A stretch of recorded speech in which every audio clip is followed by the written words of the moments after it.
Olá, eu sou o professor Afonso e estou aqui para falar um pouquinho sobre previdência.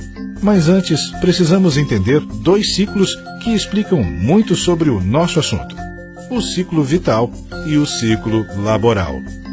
Vamos começar pelo ciclo vital, que representa as etapas da vida. Inclui a infância, a puberdade, a idade adulta, a maturidade, a velhice e vai até o falecimento. Como cada uma dessas etapas não tem uma divisão clara, é impossível dizer exatamente quando uma termina e a outra começa. Mas conseguimos perceber as diferenças entre elas de acordo com as características de cada uma. Você, por exemplo, consegue dizer em qual dessas etapas você está?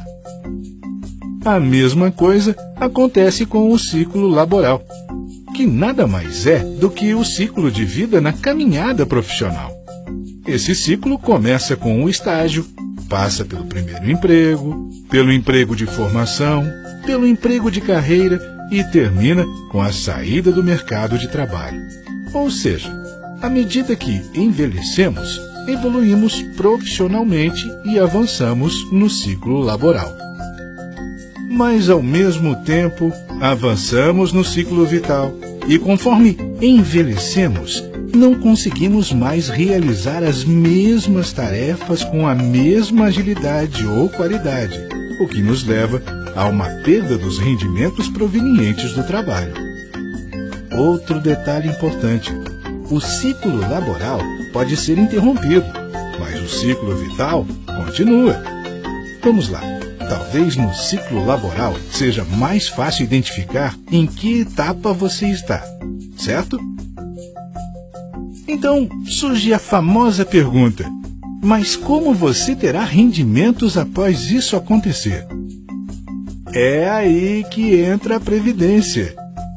A palavra previdência significa cuidar do amanhã a partir de hoje. Vem do conceito de fazer uma previsão antecipada da etapa da vida em que você irá perder sua renda.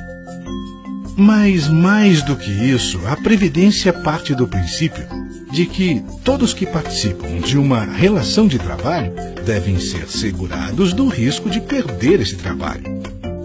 A perda da capacidade de trabalho pode acontecer em qualquer fase da vida, causada pelo próprio trabalhador, pela atividade em si ou por uma causa externa. Veja bem, de modo geral, existem 3 formas principais de interromper o ciclo laboral: por idade avançada, por doença ou invalidez, ou por motivo de morte.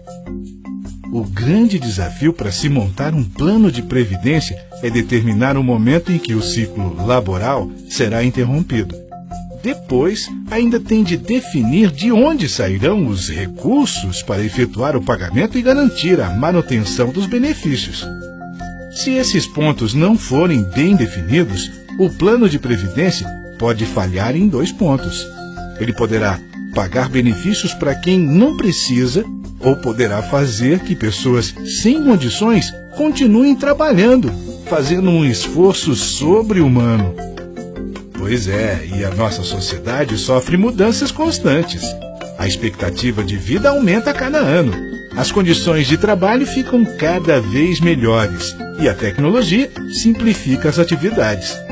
Por causa disso, o plano de previdência deve ser sempre revisto e atualizado para manter o seu senso de justiça. Veja bem, o maior exemplo disso é que, na metade do século passado, a expectativa de vida do brasileiro era de 50 anos. Hoje é de 70.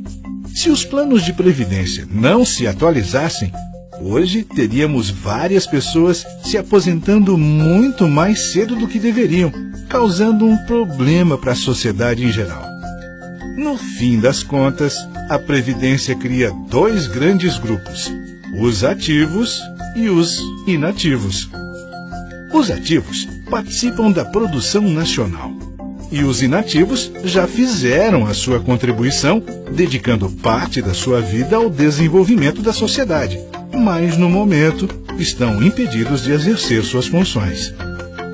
Um plano de previdência deve considerar esses dois públicos e tentar achar o equilíbrio entre eles. Essa busca passa por questões sociais, econômicas e políticas, e cada país deve equacionar todos os fatores para encontrar o melhor modelo para ser aplicado a todos. Bom, agora você já sabe um pouco mais sobre a necessidade da previdência e qual o seu papel na sociedade. Nas próximas etapas, vamos analisar como a previdência está estruturada no Brasil e como o nosso fundo de pensão faz parte dela.